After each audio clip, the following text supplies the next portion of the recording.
Today I am talking about Rums of the Caribbean, give you a little bit of history, of course, and then give you some information to walk around with and take with you.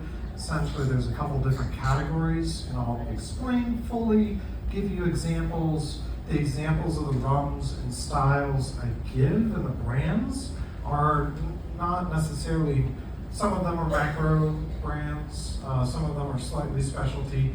Generally speaking, they're ones that are distributed in North America. So I'm not going to tell you the one brand that you have to go on a Tuesday, climb a mountain, whatever. And then if you try to, hey John, have you tried this? The answer is probably not. But I've tried some other ones, right? So you'll get from this some amount of background, a lot of which you might already know, but then kind of categories and understanding when you're at a bar or you're at a store, what you think you might be getting into, because it's actually much more straightforward than kind of it's presented out in the world. So we'll walk through that together. I'm John Moore. I have a PhD in history from Tulane, archival research around the world.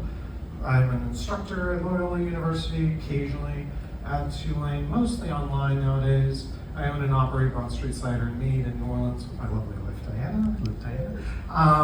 We're going to talk, well, I will, and then she'll kind of help with commentary a little bit unofficially tomorrow morning at 9:30, kind of have a Q&A about the alcohol business, and we'll walk through kind of what it is we do and how that does and doesn't make a lot of sense in the world. So today, just focusing on rum, but I will briefly mention that our immediate neighbors, Broad Street Cider and Mead, is a company called Rouleaison. It's a French word, means the foresting of sugarcane is called the Rouleaison. Rouleaison Distillery, they make pot distilled rum. It's lovely. If you don't know what those words mean yet, you will at the end, right? And so that's one thing I wanted to bring up. I also have kind of a funny story. We ran into Tom earlier. I was like, oh, hey Tom, it's great, the comedian. I was, oh, it's so great. I'm the speaker. And he's just like, looked at me like, you're the what? You're a little young for this job. I didn't do the joke back at him because that would have been rude. But thank you for the knowing laughter, the triple knowing laughter right there. But he gave me a good joke that if his show is not going well, he used to tell, he doesn't anymore because he's made some enemies. But said, oh, my show's not going well, I'll just pretend and I'll say that I'm the destination speaker because no one really laughs at those. So hopefully you've enjoyed some of my talks and my antics and feel I'm a little bit more gregarious than your average bear, but pros and cons. As always, I'll talk a little bit about history, we'll take a brief break, and then in this time I'll have a lot of examples of different producers. So about 2,000 years of history, 8 or 9 minutes. So sugarcane is not indigenous to the Caribbean. Its origins are actually in New Guinea, so this kind of major island in red here. And as cultivation spread around the globe, so did spirits made from the plant. So it's essentially more akin to bamboo or grass. So thinking of it as that. It's first fermented in early 350 BCE, so about 2,000 years ago or a little over. In India, fermented drinks were primarily used medicinally and with that purpose. Maybe religious purpose wasn't super fun yet. India, Brazil, Indonesia all have sugarcane spirits heritage stretching back centuries. And the sugar traded from the Byzantine Empire, so this kind of up to the left set of arrows from India to Europe, reached Venice and Genoa and the maritime republics of such. So these societies heavily influenced drinking in Western Europe. Genoa, by the way, or as a reminder, was the birthplace of Christopher Columbus. So trading societies, kind of this explorer, imperialist line. By the 1300s, the Genovese controlled sugar plantations in the south of Spain and traded in Africa for slaves to work on those plantations. Triangle trade real quick, it's more complicated than that. I've brought this up before. It doesn't really deal with capital markets, which is very important. But, however, and I'll return to this in a little bit. By the 1400s, the Portuguese and the Spanish colonized Madeira and the Canaries, so kind of west coast of Africa. By the 1500s, Genovese controlled 2/3 of kind of European sugar production. And European sugar production, slavery, and eventually rum all moved west to the Caribbean with the transatlantic slave trade. So from the African coast and then moving over to eventual sugar estates in the Americas. Enslaved Africans were used to making fermented drinks from produce, so banana wine in certain areas, sugarcane, etc. And Europeans had familiarity with distillation process. And so these combined in order to move fermented sugarcane and molasses, and I'll talk about those differences, and turn it into the spirit of rum. The creation of this decadent spirit in the 17th century then really wouldn't have been possible without the unique combinations of cultures, trade, and industry involved. So you had all these pieces and parts. Rum is what eventually came out of it in a certain period of time, even though a lot of the pieces and parts existed before. Slavery in rum, so colonial powers brought sugarcane and slaves to the Caribbean and the Americas, and then enslaved millions of Africans in the process. They worked the fields, and then as you'll see in a minute, they actually worked the distillation processes too. So rum and sugar cane often went hand in hand, with rum was a popular drink among the enslaved working in sugar mills, both that they kind of stole and then also distributed as a ration for reward for doing relatively dangerous work. Slave produced, so thinking again of sugarcane as almost bamboo. You're taking it with a machete. It's extremely dangerous, extremely hot work, and also churning that into sugar is also very hot, laborious work.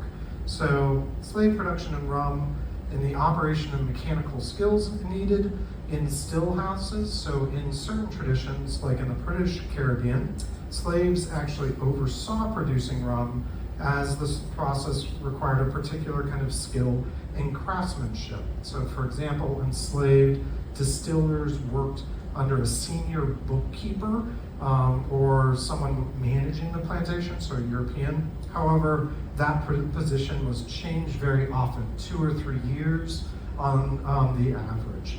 So generally speaking then, scholars tend to say the senior bookkeeper was the kind of booksperson, and then the quality of the rum was then fully dependent on the African crafters. So that's in the British tradition. Barbados and Rum Bouillon. So this is a modern kind of hipster bottle, but rum is first mentioned in the records from Barbados around 1650, although it's likely to have been produced slightly beforehand and across the different islands in the Caribbean. So early names include things like Kill Devil, which is good, Rum Bouillon, which means a great tumult or ruckus, and so a sentiment, if you've ever sipped rum straight off the still, you can definitely understand that. So very high proof, so like 90% alcohol, 80% alcohol is very jarring. Things that we drink are roughly 40% or 80 proof. Going back to this transatlantic trade, I kind of zoomed in on this. So it says sugar, molasses, slaves moving from the Caribbean up to the northeast of the US and Canada actually as well, and then livestock and grain moving down. Grain has a pretty good shelf life, and then livestock, you're moving livestock instead of slaughtered meat because it'll go bad, right? So you move cattle down as part of this trade. So you might then think, sugar and molasses, why are they going up that way? Molasses, because rum quickly became the drink of choice in colonial New England. It was cheaper and stronger than European imports. New Englanders also got the idea to just import molasses directly. It was a byproduct of the sugar making process. It was relatively cheap to buy. And then instead of buying rum directly, which is taxed very highly, and excise taxes will be part of my talk tomorrow. Don't get too excited. Knowing laughter again, thank you. So towns like Salem, Newport, Boston actually were rum distillery epicenters with over 100 distilleries by the mid-1700s.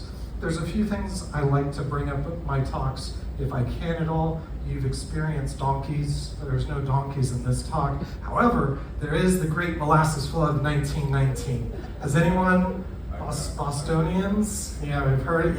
Yeah, okay. Everyone else is in for a treat. So prior to Prohibition in the United States is kind of year zero. So 1919 is really right before that. 1933 is where we get a lot of our laws currently, and I'll talk about that tomorrow. But, so what happened in 1919, this Great Molasses Flood, which sounds funny, so these northeastern towns are still an epicenter of rum production, and so in 1919, there's essentially 2.3 million gallons of molasses rushed the streets at 35 miles per hour. So, molasses, so there's a word, it's Brix, it's named after a German guy, B-R-I-X, but it's how to measure the amount of sugars are in a liquid, and a good representation of that would be the Brix of apple juice is about 10, and the Brix of honey is about 70 to 80. So it's very thick, rich, it's got sugar, so that's a calculation. Molasses can vary widely. It matters what time of the season, how it's been transported, and so like honey, if you ever have a bottle of honey at home that gets crystallized, just put it in some warm water a little bit and it'll reset to zero, essentially. Same bit, how to move molasses from tankers to giant tanks, you heat it up so that it moves quicker. So in the winter in Boston, the temperature swung. It's about 12 degrees Fahrenheit one day to the next, so it's little. And so essentially what happened is they moved the molasses into the tanker, like, it's gonna be a little cold, it's fine, unexpectedly warm the next day, and so the liquid expanded. And so the quotes are just, I got a couple direct quotes. So witnesses reported that they felt the ground shake like an earthquake. They heard a roar as this tank collapsed, and a thunderclap-like bang, with veterans of World War I having a little bit of PTSD, unfortunately, because it sounded like a machine gun as the rivets shot out of the tank. 2.3 million gallons, around 4 square blocks. It went 35 miles an hour. It killed 21 people and injured about 150. And the mythology is that because the molasses during hot summer days for decades later, locals would say like, oh, it still smells like molasses because it's this, you can't get rid of it. But that to be said, rum, molasses, all of this is very intertwined in the American kind of history and oeuvre. Great Molasses Flood of 1919 is a great one. So, as I like to do, take about 60 to 90 seconds with your neighbors, those around you, kind of pivot around. What do you know about rum? And then do you have any questions for me so far? Take a moment and come back to good story yesterday, and no one talked to each other at all, but it's because they kept doing it at the end. You would do blah, blah, blah, blah, blah, blah, blah, blah, blah, blah, blah. Anyone have any questions? Give me questions now. You gotta do it in the middle. I got 1, 2, and then 3, please. What is molasses? I'll get to it in a minute, but it's a byproduct of sugar production. And I'll talk a little bit more. So it's same plant, it's just how it's heated up, and this is essentially kind of like a molten cast-off. Current current sugar production is much more efficient than it was a couple years ago. So actually, those distillers using molasses now kind of have to special order it. Is kind of this interesting wrinkle. And then I got 2, and then I'll just go to you, sir. Yes. Okay, my neighbor and I, both from the south. Yes. We have seen demonstrations of a mule that is forced to walk in a circle and turns a big grinder and it grinds the sugar cane and expresses out the cane juice.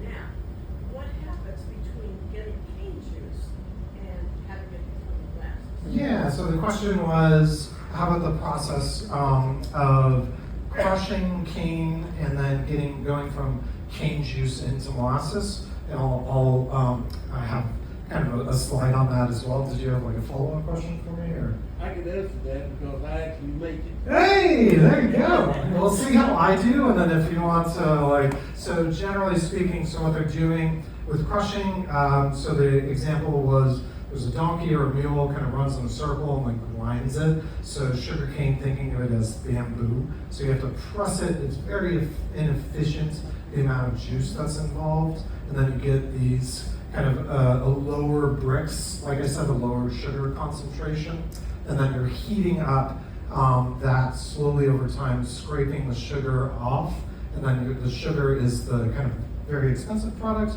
and then molasses is the cast off. How did I do? Pretty good, yeah. I'll take it, thank you. And then I'll get to you, I think I have one over here. Yeah.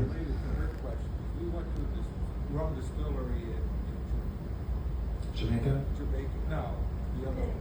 Anyway, they did the same thing. They crushed it up. They put it through. They call it something like black sugar or something. Mm-hmm. Yeah, black tar molasses. Yeah, Black tar sometimes. molasses. Yeah. And then they said, well, it was replaced by molasses. Well, they talked about the process. One was more chemical than the other one. So Black strap molasses, thank you, yeah. So the follow-up question was, there is a mysticism involved with, you go on a distillery tour or something like that. Oftentimes they're not doing end-to-end. Some of them are, where they'll press, get sugar cane, turn it into molasses, et cetera, et cetera. Sometimes they're kind of filling in the gaps for you, and it gets a little confusing. I'll try to walk through it and give you some categories to hold on to. And then last one real quick. A, what do I know about rum? I like it. And B, so Boston was still a center of rum distillery as late as 1919? Yeah. When So, did that change? so the question was, well, the point was, I like rum. Hopefully a lot of you do. Some people don't. Someone earlier said, I'm not going to that talk. I had a bad run-in with rum in my early 20s and never again. Respect. But, and then, yeah, so Boston was a major manufacturing, and it's for the United States, kind of year zero when it comes to our alcohol culture and everything is Prohibition. So 1919, 1933, and that's when we restart. So we went from kind of a good amount of cider, some lagers were happening, to very little cider and a lot of lagers after 1933, and I'll talk more about that tomorrow. But for the American experience and other places that experienced Prohibition in the 1920s and 30s, it wasn't just us. It kind of, some European countries had it, some didn't. Some things went to a state model distribution, but generally speaking, that's kind of year zero, if you want to think of it. So, good. Any other quick point? First quick point, second quick point, then I'm behind, sorry. Yeah, she got it first. Yeah. So when you're making vanilla, if you use a white rum, it tastes very much like vanilla. Yeah. And if you use a brown one or a darker one, it tastes a lot more like rum. Why is Yeah, so the question was, if you're making, say, vanilla at home, using white rum, tastes a lot like vanilla at the end. If you use a darker rum, tastes a lot like rum, and I'll walk through that too. So that's my categories. So good question. Well, hopefully we'll get to it. And then last one. What do I know about rum? It indirectly brought mongooses to all the Caribbean islands. Really? Mongooses? Sugar cane. Yeah. They thought the rats bring the sugar cane. The mongooses would eat the rats, but the mongooses are alive at night, awake at night, the rats in the day, and it didn't work. And instead, the mongooses ate all the snakes. Interesting. So the historical factoid is mongooses on the Caribbean islands. They brought mongooses in order to try to control the rat population. However, one is at night, one is during the day, and so mongooses just ate all the snakes, and so knock-on effects of that. So yeah, kind of biological wrinkle too. Thank you all so much. Awesome, good crowd. So then let's walk through, give you some knowledge to take home. So I referenced this pot distillation. So it's literally looks like a pot, and a column looks like a column. So these are two different things. So pulling back on this, if I use one type of rum and vanilla, it will taste like vanilla. It's probably coming from column distillation. So column stills are one, at least, sometimes there are multiple tall cylindrical columns. They can be operated continuously and produce spirits very efficiently. So vodkas, when they're triple distilled, all that, are going through column distillation multiple times. Hot distillation, however, is usually made of copper, and they distill spirits on a batch by batch basis. So it's much slower, more laborious. However, they create a more richer and more flavorful spirits versus column stills are preferred for more neutral spirits. So some of it is technique here, and then we also talked about molasses versus sugarcane. So they both come from the same plant.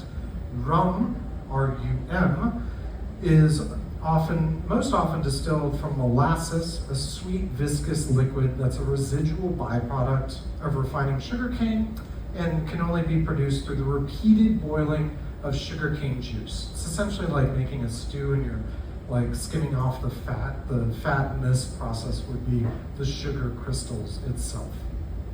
Rum, with an H, is distilled from fresh sugarcane juice straight from the stalk. So it is as organic as it gets, generally speaking. Distillers on both traditions may employ manipulations that alter the character of base distillates. For example, on the more benign side, aging in charred oak barrels to produce a darker rum. So you'll both distillates off of a still. If you've ever seen one of these working, doesn't matter, whiskey, which is from grain or corn, doing it from molasses here or sugarcane. That distillate is going to be clear at the end. It'll have different flavors, but it will be clear is the technical process. In order to make it darker or lighter, that sometimes is a marketing technique. So doing it in aged oak, the more nefarious way would be adding artificial or natural coloring to make things darker than they actually naturally are. But, so both rum, the molasses-based, and sugarcane rum can manipulate a little bit, but then there's some legal categories, and I'll walk through some of that. But so, and adding infusions, for example, spiced rums, you can do in both traditions. So then, and we'll return to this map, you don't have to read all of it, I'll walk through it. But the important part, I cut off a little bit, but it's fine. English rum, French rum, and Spanish rum. I'm going to walk through these three different traditions, and then all you have to remember is pot or column, and then molasses or sugarcane juice. So these are the things I want you to hold on to. So we'll walk through these, and then a very incomplete map of current grants, and I'll kind of jump around. I'm mostly going to talk about islands, but some amount of stuff on the central and northern part of South America. So, starting then, going back to this, Spanish rums. So up here, if you want. They're more delicate, good for mixes like a daiquiri or mojito. So they're lighter, blended rums from places like Cuba. So Canadians, you can deal with this, Americans we cannot. Lighter blended rums, full of layers and character, which daiquiris and mojitos were actually both Cuban originals. So Havana Club is a chief export brand, of course not to the US. And then during Prohibition, American tourists would travel to indulge. So if I realized I use some terminology, I'll try to define it as I go. So I said blended rums. You might pick that up. So what blended rums are doing, they're not vintages, nor are they aged a certain number of years. So blended rum, you might take some barrels that are fresh off the still, so maybe only a couple months old, take some that are three years old and some that are 5 and 7, and you will blend these together constantly in order to get something that's roughly similar all the time. So it's not going to be radically different. So that's what I say when I'm talking about blended rums.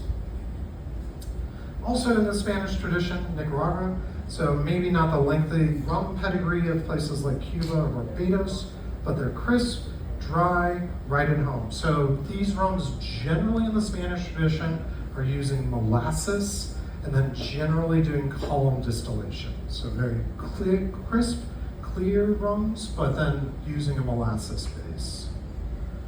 Places like Panama as well. So rum history is very short compared to its neighbors, but exports include some of these rum bottles under other labels, and then again, these kind of aged rums, occasionally speaking, they generally are sold for hire, especially export markets, so you might market yourself as an aged rum producer. Puerto Rico, of course, the two kind of granddaddies of them, Bacardi, Don Q, they make crisp, light rums, familiar to drinkers, well distributed, and their islands have a gentle, agreeable nature that's really good in cocktails. And then finally, Spanish Venezuelan have had a rough go of it, but Troubled Nation has a long history of producing rich, delicate aged rums. Brands including Diplomatico and Pampero are widely available, or at least they were, in the United States and Canada. Now back to this large map. So I'm going to talk about French rums and French rum to tradition. So that's the one with the H up here, rum. Best tasted in traditional tea punch, made with just rum agricole, and I'll walk through that. Lime and sugar cane juice. It's one of the best ways to keep these very delicate, very delectable notes intact. You might ask, or you might not, John, why is French rums? I kind of know some of the Spanish, and then I definitely will walk through some of the British brands and you'll have familiarity. Why are French rums not as popular? Is this just an America thing? Are they popular in Europe? It's actually a historical wrinkle. So in the 17th and 18th centuries, France had a major producer of what spirits? So you want to help me? Cognac is a type of, Calvados is a type of brandy, right? So brandy producers saw what was going on in the Caribbean and said, you know what, we don't like this. So we are going to, on the behalf of our industry, kind of talk to ministers, talk to governmental officials, and say, let's ban products from the Caribbean. They probably use some health thing. That's usually the line, like, oh, this isn't as healthy as brandy. But it was really this kind of protectionist move. And so there was a law prohibiting the sale of Caribbean rum, both to the transatlantic and Atlantic markets. So if you were a producer in places like Haiti or Martinique, you could technically produce it, but it couldn't leave your island. So it always made it a very small marketplace. So that's why you don't have these major brands out of places in the French tradition. And so this industrial and corporate rivalry from brandy producers ultimately caused, it's no longer the case, of course, but the Spanish and the British kind of traditions were able to consolidate in ways that the French one. So it's still very niche. So if you go to places like Haiti, Rum Barbacoa is one that you'll see on the shelves most frequently for us in the US. You might get rums from a single distillation. There's about 500 artisan distilleries creating very unique rums. So they're using sugar cane, again with the H tradition, and then oftentimes pot distillation. So kind of rich, you might get grassy notes, you might get delicate, demonstrative characters, and then they even use, in Haiti, a splash is poured out to appease spirits and as a gesture of respect ahead of some religious ceremony. So it's this very small produced barbacoa being the exception to the rule. Other places like Martinique also has a rum to tradition. Occasionally we'll see these on like fancy cocktail bars, but you're not necessarily going to see them at your local dive bar. So rums are essential ingredients in drinks like Mai Tai. French islands are known for rum agricole. So Martinique actually bears an AOC. Martinique is kind of an extension of France. And so when it's saying rum agricole, this is a legal category and has to go through certain processes and can't really deviate. Whereas a lot of other things I've told you before, Spanish, British, etc., are stylistic categories and kind of historical categories. So you might still, you'll have things that are learning very youth, fresh, full, and then also very captivating with age. So Martinique, for rum people, is essentially what Islay is to whiskeys, and it's a pilgrimage for those and a dream destination. So people are seeking these out, and it's very difficult. Moving again to this map into the British tradition. So historically, some of this rum was consumed on the plantation as ration for slaves, and some was traded locally, and a lot sent to England and New England. So into these larger markets, generally pot distilled, generally from molasses. Again, they don't have that strict legal tradition as much so as the rum agricole. British places like Barbados, so the origins of rum generally found here in the 17th century, I talked earlier, and then it's likely made before. The Barbados had a large sugar industry as one of the first places, and rum was first made from molasses, the byproduct again. So it's considered by many the official birthplace of Caribbean rum, and still makes exceptional expressions of the spirit. Major producers like Foursquare, Mount Gay, and West Indies Rum Distillery. Places like Guyana is interesting, kind of on the opposite end of Haiti. So they used to have about 300 distilleries, and now there's just one, pretty much. And then it'll make multiple brands, but Demerara rum, come from the Demerara River Valley. They're rich, sweet, notes of vanilla, smoke, full fruit flavor. They're El Dorado, Hamilton are these brands. They play a big role in tropical drinks, and you can also just have some of them neat. They're quite lovely and full. So getting back to your original vanilla question, so this would be on the opposite end of something like a column distilled Bacardi that's really meant to stand aside and let other things involve. Whereas doing something like this and putting vanilla into it, you taste a little bit more vanilla, but the rum is so like strong flavored just because of how it's made. And then finally in the British, Jamaica is distinct for their funky flavor profiles. So funky is a fun word, sometimes smells like banana, is actually in some products an off flavor, and in some you're chasing that flavor. So in the beer world, if you're a Hefeweizen drinker, that kind of banana flavor is actually something you're trying to ferment towards and using certain yeast strains, whereas in other beers, that's technically an off flavor. And you're gonna get that same fermentation process in places like Jamaica, Appleton, Worthy, Hamden, and Plantation. Diana lovingly said, hey, Plantation was both in Jamaica and Barbados. They're owned by a massive company and they produce them in both places. So I'll talk a little bit about the consolidation in a moment. And then finally, Trinidad is a place, Angostura is probably around Angostura bitters. Yes. So the largest or second largest to Bacardi column distillation. So again, even though it's British, sometimes they're using column. So it's a massive multi-column still, is one of the Caribbean's largest. And then the distillery produces some rum under its own labels, otherwise sold in bulk to other bottlers and blenders. So that's another part of the alcohol business, is producing in mass and selling it to others to blend and things like that. So British and French, this is a fun wrinkle. So St. Lucia, we came here.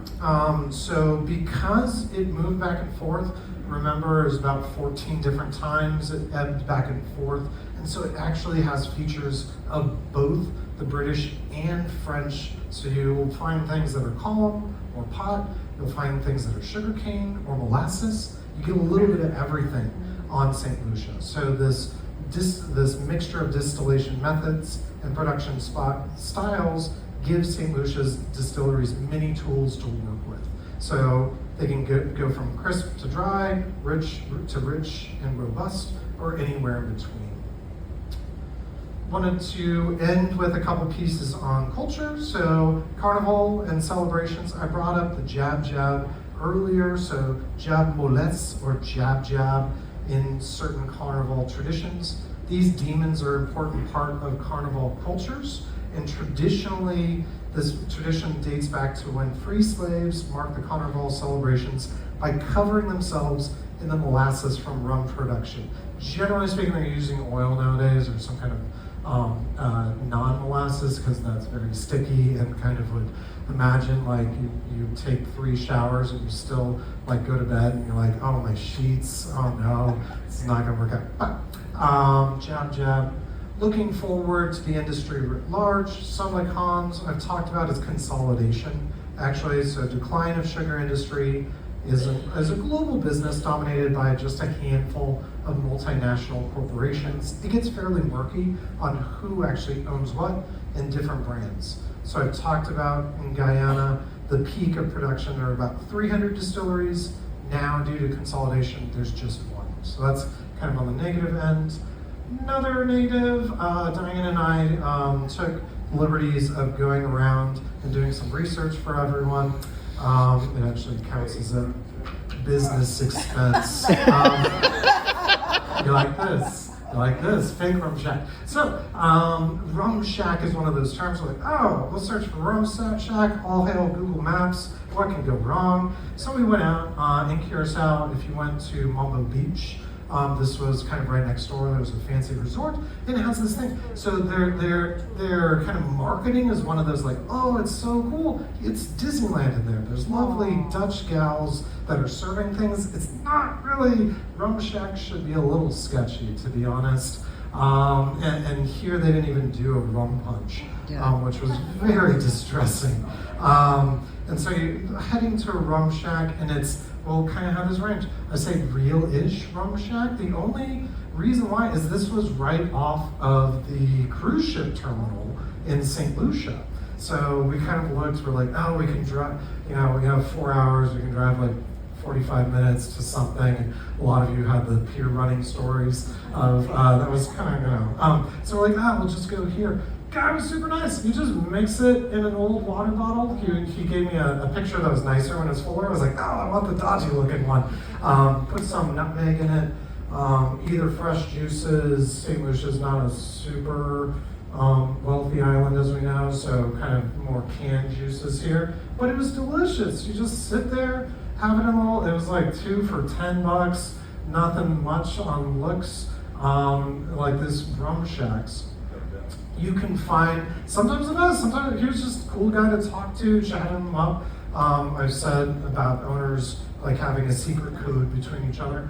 Other things, it doesn't have to be, this was in San Juan. We took a walking tour, and the guys, our guide, we walked by this, said, oh, they have really good coconut mojitos there. Like, all right, I'll climb that ladder, see what's up top. And it was delicious. It was all themed around Marilyn Monroe, which kind of got weird, but the bathrooms are super cool. And it's one of those, you walk in, and you're like, Marilyn's place, who was Marilyn? And you kind of like look at the walls, and you're like, oh, Maryland. But great drinks. It doesn't have to be that special, right? And here, using different traditions and doing different things. So it's not necessarily about how things are marketed or branded. Some of it is haphazard. So I want to end on and I'll do just a call and respond, see how well this stuck.